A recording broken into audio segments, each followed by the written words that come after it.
Plant Journal, November 26, 2024. It was as I suspected. The one pineapple plant that had died revived and made this plant. Number 2, this plant. This one here, number 3. And this one here, number 4. They were all part of one main stalk, and I had to kind of break them apart, but each part seems to have a good fair amount of roots for the most part. This one here will probably be the one that I'm most wondering if it will actually survive, because when I broke it apart, this was all it had left for roots. So it may not survive with such a big plant on just a few small roots, but we are going to try it. So this is part 2 of Plant Journal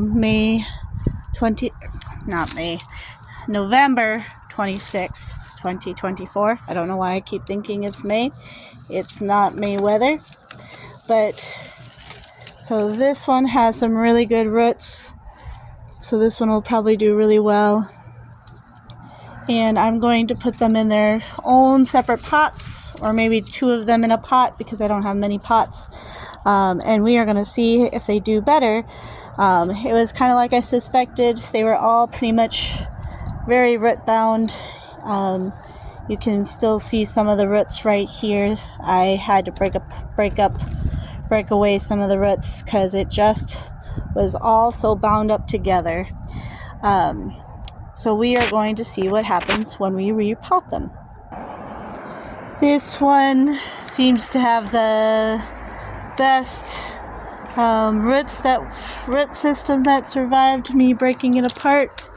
So I am going to put this plant in this pot. And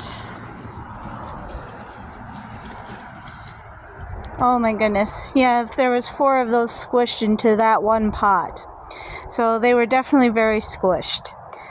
So this one will have a home all to itself. Lucky duck it. Even as just one, this one is really big and unmanageable, so I think I'm going to cut away some of its old leaves, some of its bigger leaves. I'm going to try to cut away some of them, make it a little bit more manageable. Hopefully it doesn't hate me for that. I cut up some of the leaves that were starting to kind of die, and it was a big unmanageable plant to begin with, so I cut up some of the leaves, and I am going to try using them as compost, see if that works. So we will see.